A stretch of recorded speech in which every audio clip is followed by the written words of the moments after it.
Desde su introducción en 1933 el modelo 77 fue muy popular en el ámbito deportivo, ya que tenía un motor confiable y era muy liviano. En los años 30 pocos automóviles norteamericanos ofrecían esa interesante relación peso versus potencia, y un número importante de automóviles Willys, particularmente las coupés, fueron convertidas en verdaderos bólidos. En 1937 la carrocería del modelo 77 cambia radicalmente, y el nuevo frontal tiene la parrilla inclinada hacia adentro en su parte inferior, al igual que el controvertido Graham Sargnosset. Los tiempos seguían siendo difíciles y Willys solo ofrecía un coupé y un sedán de 4 puertas.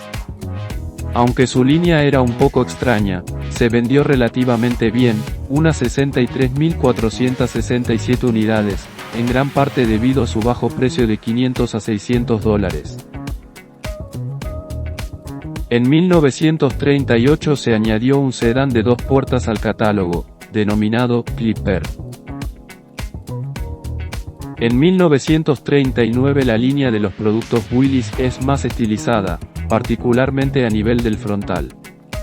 Como novedad regresa el Overland, que es una nueva serie un poco más lujosa que el Willys estándar. El Overland tiene un chasis un poco más largo, unos 5 centímetros más, frenos hidráulicos de serie y un motor Godeval i4 de 2,2 litros de 62 caballos. Este motor sería el utilizado en la fabricación de los primeros Jeep. A nivel estético se diferencia del Willys por sus faros más pequeños colocados encima de los guardabarros. Aunque los productos Willys de 1939 eran sólidos y económicos, la producción fue de tan solo 17.839 unidades. En 1939 Joseph W. Freiser, un ejecutivo de la Chrysler Motors, reemplaza a Ward M. Kennedy como presidente de Willys Overland. Freiser es experto en ventas y aporta su experiencia a esta empresa en dificultades. Su primera decisión fue pasar a un estilo de carrocería más convencional. El modelo 1940 tiene un frontal inspirado en el Lincoln modelo 1938, pero por lo demás es el mismo auto que en 1939 con una distancia entre ejes un poco más grande. Los Willys vienen en 2 versiones, la base Speedway y la de lujo, Deluxe. Como novedades aparecen las camionetas Station Wagon Woody, con carrocería de madera con 3 puertas y la pickup. El público aprecia estos cambios y las ventas pasan a 27.000 unidades. En 1941 se refina la línea y la distancia entre ejes aumenta a otros 5 centímetros. La gama Willys 1941 tiene ahora 3 series, la base Plainsman, la intermedia, Speedway, y la de lujo Deluxe. La nueva serie Plainsman se compone de un coupé y un sedán y se caracteriza por sus terminados austeros y su bajo precio. A nivel estético la parrilla estaba compuesta por finas barras verticales cromadas, muy similares al Studebaker 1941. Los modelos 1941 se denominaron AmeriCar, un término de connotaciones muy patrióticas en este periodo, en el cual la Segunda Guerra Mundial había comenzado en Europa, y los Estados Unidos se estaban preparando para entrar en el conflicto. Ese año las ventas llegan a las 22.200 unidades. En 1942 el modelo se distingue por un grueso bocel cromado vertical en medio de la parrilla. Con excepción de este detalle, los modelos 1942 eran prácticamente idénticos a los de 1941, conservando aún el nombre de AmeriCar.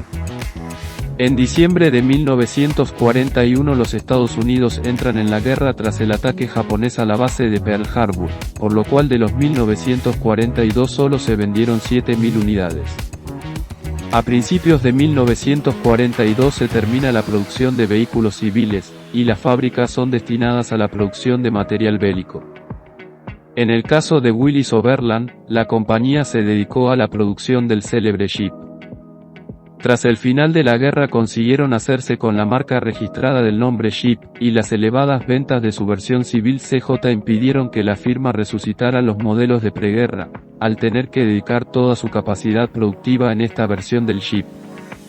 Esto selló el destino del Americar, siendo el modelo 1942, el último automóvil de pasajeros civil de Willys Overland hasta 10 años después, que se lanzó el Willys Aero.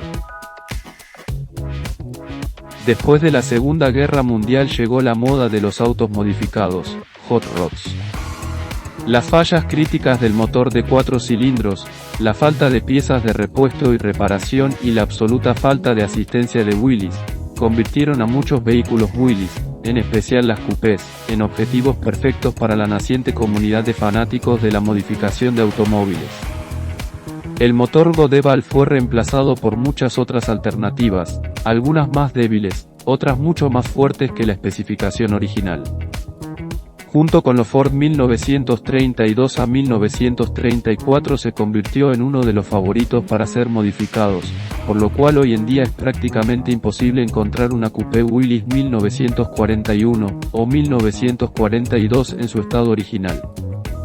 Debido a esto, hoy en día se venden reproducciones en metal o fibra de vidrio para satisfacer a los nuevos apasionados del hot rod.